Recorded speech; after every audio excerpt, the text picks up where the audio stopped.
మీ ఎలాంటి వ్యాపార ప్రకటనలకైనా వెంటనే మా ఛానల్ సంప్రదించండి. గురుగారు, మహాశివరాత్రి ఈ రోజును మనం ఏ విధంగా వినియోగించుకోవాలి, ఎటువంటి కార్యక్రమాలు చేసుకుంటే మంచిది, అలాగే మనం కోరుకున్న కోరికలు నెరవేరాలన్నా, మన కుటుంబం అంతా కూడా బాగుండాలన్నా ప్రత్యేకంగా ఈ రోజు ఎటువంటి పరిహారాలు చేసుకుంటే బాగుంటుంది గురుగారు?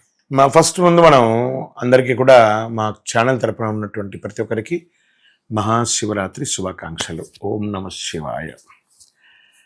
ఈ పంచాక్షరి మంత్రంలోనే నాభి నుంచి కదులుతుంది, ఆ శరీరం అంతా ఆరోగ్యపరంగా ఉంటుంది. అసలు శివరాత్రి అంటే ఏంటి? ఫస్ట్ ఇది ఎందుకు చేసుకోవాలి? మీరు అన్నారు చూసారు, పరిహారాల వరకు మీరు లాస్ట్కి వెళ్ళిపోయారు. అసలు శివరాత్రి అంటే ఎందుకు ఈ రోజే చేసుకోవాలి? శివుని రాత్రిగా ఎందుకు అయింది ఇది? కొంతమంది దాన్ని వాళ్ళ యొక్క ఓన్ ప్రోగ్రామ్గా మనం చేసుకుంటున్నారు. కాబట్టి ఎవరికి వాళ్ళు శివుణ్ణి తన ఓన్గానే భావించుకోవాలి. ఇక్కడ ఉన్న విషయం ఏమంటే, శివుడు ఎలా అభిషేక ప్రియుడు, నారాయణుడు అలంకార ప్రియుడు.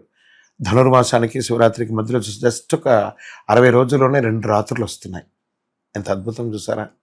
అలాంటి ఈ శివరాత్రి అని అంటేనే, మహాశివరాత్రి అనేది పరమశివుడి కోసమే అంకితమైనటువంటి అత్యంత పవిత్రమైనటువంటి దినం. ఇది పాల్గొన మాసం కృష్ణపక్షంలో చతుర్దశి రోజులు జరుపుకుంటాం మనం అందరం కూడాను. ఇది ఫిబ్రవరి మార్చ్ ఆ ఎడ్జ్లో వస్తూ ఉంటుంది. ఎప్పుడు కూడా end of the February or earlier of the March ఇంచుమించుగా ఇది అలాగే వస్తుంది. ఒకవేళ అధిక మాసం వచ్చేసిందంటే నెక్స్ట్ ఇయర్ ఇది కొంచెం లేటుగా మారుతూ వస్తుంది. శివరాత్రిలో ఈరోజు శివుడు లింగ రూపంలో ప్రత్యక్షమైనటువంటి రోజు అని పురాణాలు చెప్తున్నాయి. ఇదేదో నేనేదో చెప్పడం కాదు, విత్ ఎవిడెన్స్ మాట్లాడుతున్నాను. మీ చేతిలో నేను మాట్లాడేటప్పుడే ఎవిడెన్స్ పెట్టుకొని మాట్లాడుతున్నాను. రేపటి రోజు ఇదొక ప్రమాణంగా ఉండాలి. శివపార్వతులకి ఆ యొక్క ఆది దంపతులకి వివాహం జరిగినటువంటి ఒక పవిత్రమైనటువంటి రోజు కూడా విశ్వాసం. ఈ రాత్రి జాగరణ చేసి భక్తితో పూజ చేసే వాళ్ళకి పాపాలు నివృత్తి అవుతాయా, ఇంకోటి అవుతానంటే లింగోద్భవ కాలంలో స్వామివారు లింగ రూపంలో ఆవిర్భవించినటువంటి ఒక పర్వదినం. కాబట్టి ఖచ్చితంగా మన యొక్క నెగిటివ్స్ పోదా? శివుడు వచ్చేసారంటే నెగిటివ్స్ పోదా? దక్ష యజ్ఞాన్ని నాశనం చేసినాడు, మన నెగిటివ్స్ని నాశనం చేయడం. అంత పవిత్రమైనటువంటి రోజు. ఈరోజు ఏం చేద్దాం మనం? శివరాత్రి వచ్చేసింది, రైట్ వచ్చేసింది, క్యాలెండర్లో శివరాత్రి వచ్చేసింది. ప్రతి ఛానల్లో ప్రతి ఒక్కరిలో ఇప్పుడు మాలాంటి వాళ్ళు ప్రవచనకారులు కానీ లేకపోతే అందరూ చెప్తుంటారు అలా చేయాలి ఇలా చేయాలి. నేనేం చేయాలి? లే, శుభ్రంగా లే, నిద్రలే, ఫస్ట్ నిద్రలే. ఆ రోజు ఒకరోజు 300 రోజులు ఆ ఒక్కరోజు నిద్రలే. చక్కగా లేచి సూర్యోదయపూర్వం లేవండి, ఇల్లంతా కడగండి, శుభ్రం చేయండి. ఆ నామస్మరణతో స్నానం చేసే ప్రతి చుమ్ము కూడా ఓం నమ శివాయ అని చెప్పి పోసుకోండి. లోపల ఫీల్ వస్తుంది ఆటోమేటిక్గా. వారానికి చక్కగా పసుపు రాకిపించండి, చక్కగా మామిడాకులు కట్టండి, దేవాలయాలకు చుట్టుపక్కల ఉన్నటువంటి దేవాలయాలకి వెళ్ళండి, క్యూలో నిలవడండి. ఎంత ఆ స్వామివారి యొక్క the radiance, the feel the radiance అంటారు చూస్తారా, ఆ స్వామివారి యొక్క సౌండ్, ఆ భక్తుల పాదధూళిలో ఉన్నటువంటి చోటపై నడవండి, దర్శనం చేసుకోండి, అభిషేకం చేయండి. ఆయనకు అభిషేకం ఓం నమ శివాయ అని చెప్పి అభిషేకం చేసేస్తే చాలు. చాలా మందికి ఒక అపోహ ఉంది, ఇంట్లో లింగం ఉండకూడదు. ఎవరు చెప్పారు ఇలాంటివన్నీ? ఎవరు చెప్పారు? ఇది ఉండకూడదు అది ఉండకూడదు అని ఏ శాస్త్రంలో లేదండి. మనమే కరెక్ట్గా లేం. ఇప్పుడు చూడండి, మన ఇంట్లో వాటర్ బాటిల్, అది వాటర్ అక్కడికి పోకుండా దేవాలయం పోకుండా అది ఏమైంది? తీర్థం అయిపోయింది. అది మన ఇంట్లో అన్నం అక్కడ వెళ్ళగానే ఏమైంది? ప్రసాదం అయిపోయింది కదా. మన ఇంట్లో ఉన్నటువంటి పిడక బూడిద అక్కడికి వెళ్ళగానే ఏమైంది? భస్మం, విభూతి అయింది కదా. వస్తువులే దేవాలయానికి పోయి మారిపోతే మనం దేవాలయానికి పోయి వచ్చి మనం ఎంత మారాం?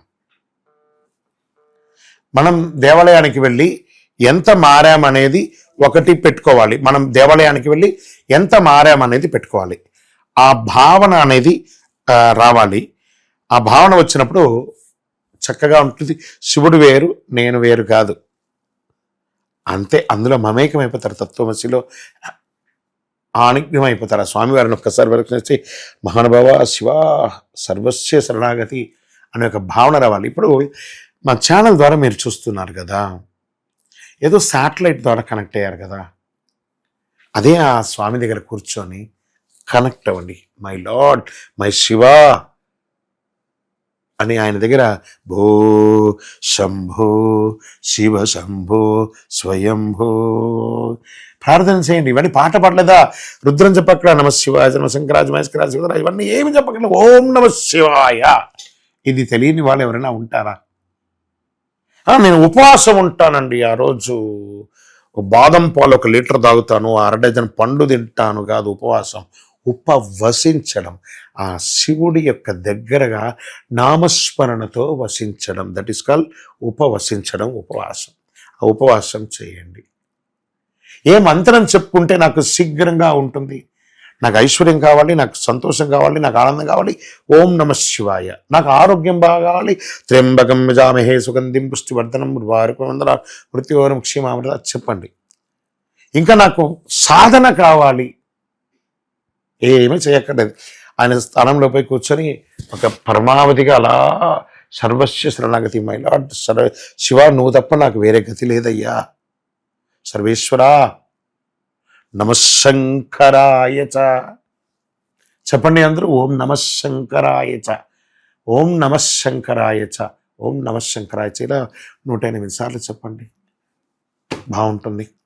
ఇన్ని చేయాలంటే ఏం కావాలి చెప్పండి? మద్భక్త్యా, ఆ భగవంతుడు ఉన్నాడనే ఒక భావనతో భక్తితో చేయండి. అనుగ్రహ వర్షాన్ని కురిపిస్తాడు. ఆ ఆది దంపతుల యొక్క వర్షం ఉంటుంది. ఈ శివరాత్రి 2026 రాబోయే శివరాత్రి 15 ఫిబ్రవరి ఆదివారం నాడు అందులో సూర్య భగవానుడితో పాటు కలిసి వస్తున్నాడు. ఆరోగ్యాన్ని ఇవ్వబోతున్నాడండి. భానోర ఆరోగ్యం, ఎంత అద్భుతం. ఆ ఆదివారం రోజు శివరాత్రి వచ్చింది, తెల్లవారితే జాగరణ అవ్వగానే సోమవారం.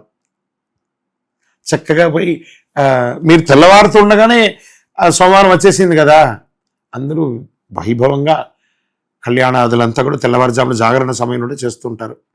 ఎంతో విశేషం.